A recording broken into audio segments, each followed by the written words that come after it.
Hi, so happy to have you here. This is where I share my thoughts on how design changed the way I think and do, and why I think design is simply a part of life.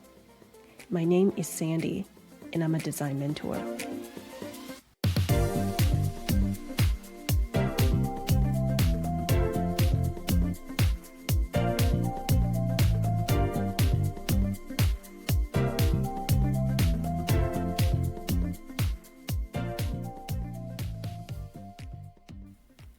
It's been a while since the last episode. I'm still here. I haven't forgotten to share my love for design. I was just taking some time to deal with life, so I took an intentional break. If you have been waiting, thank you. Thank you for being patient. I'm back. Now let's get into today's topic. At the end of last episode, I said we would talk about users. I'm sure you've heard of this term every single time any design-related thing is mentioned. Especially as product designers, we often hear about needing to think about user needs and to design for the users. But who are they? It's the people interacting with our designs and products. It could be you, it could be me, and honestly, it could be anyone around us. As long as someone is interacting with the product, they're one of the users. As long as this is someone who you try to solve the design problem for, they could become one of the users. But this is a hugely generic explanation.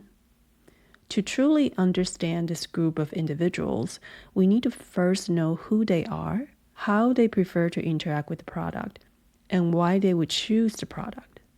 Let's look at a real-life example. Sarah, Carrie, David, and John all live in this town where there are two supermarkets. Market A proudly focuses on knowing all their customers by their first names, providing locally sourced produce, dairy, along with mostly organic products on the shelves. The focus for Market B is on providing the largest variety of products from all over the world on their shelves, along with the best prices. Sarah, Carrie, and David cook often, and they aim to support local farmers, so they stop by Market A on a weekly basis to purchase their produce. Both Sarah and David also care a lot about eating organic, so they spend all of their grocery budget in Market A. On the other hand, Carrie shops for a large family and loves to take advantage of the savings and a variety of goods from Market B, so she divides her grocery budget between Market A and B accordingly. Meanwhile, John wants to focus on being frugal with a limited budget, so he only stops by Market A once a month to pick up his favorite butter as a splurge and spends the rest of his grocery budget in Market B.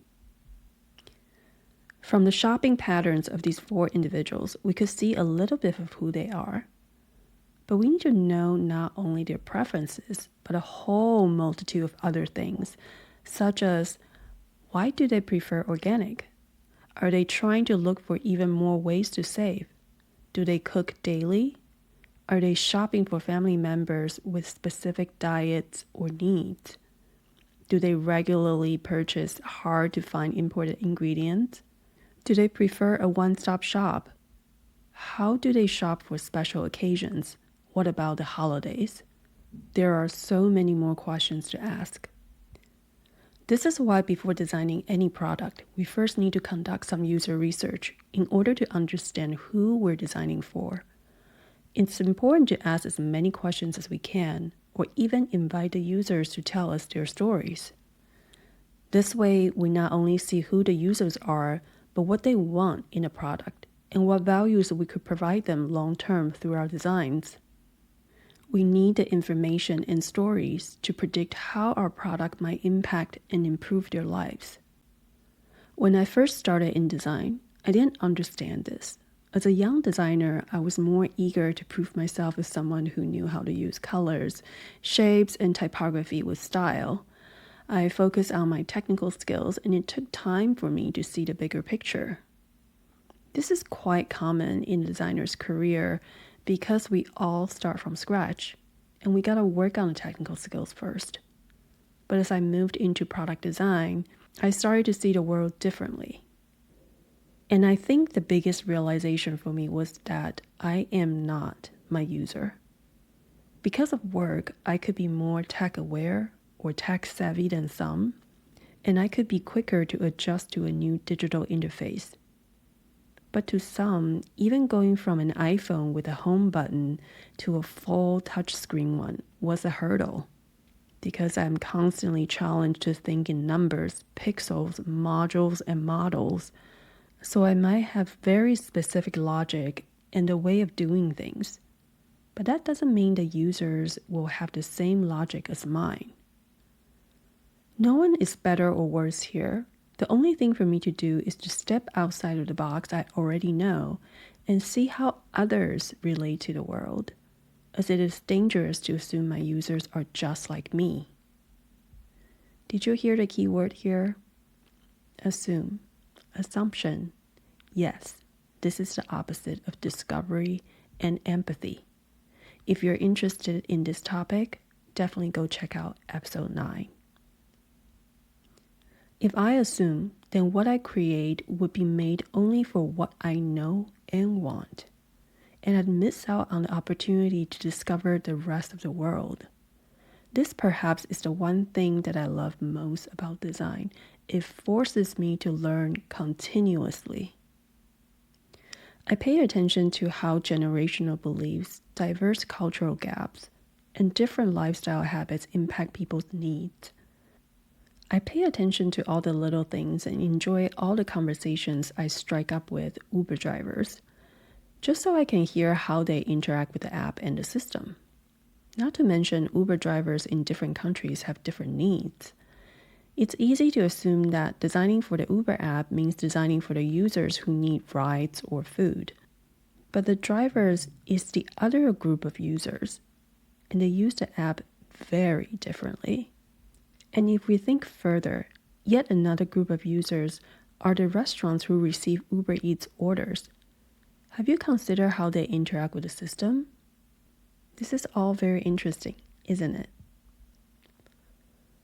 One of the most fun learning opportunity I had was when I designed the sports app. With my team, I spent time to understand what sports an American sports fan could follow in a full year. And this is how I found out July is a dry month for an American sports fan. If I never learned this, I would not know that a group of editors maintaining the sports app would need to plan more diverse content for July. And it's potentially a great opportunity to put together more in-depth stories. So if you're currently designing something, whether it's a pen, a pair of shoes, a new cake, a new menu for your restaurant, a curriculum, an app for a medical group, try to talk to the people who would be interested in what you're designing. And try not to only talk to your family and friends. The more you hear from the actual people who will use your design, the more surprise you will get. And the more expensive your world will get. And the better your design will be. I'm curious, what was one memorable conversation that made you feel like your world just got a little bit bigger? Next time, I will try to demystify user journey.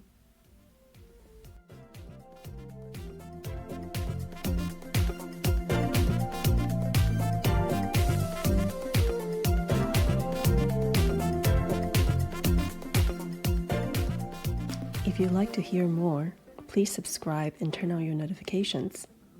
I am beyond excited to go on this journey with you.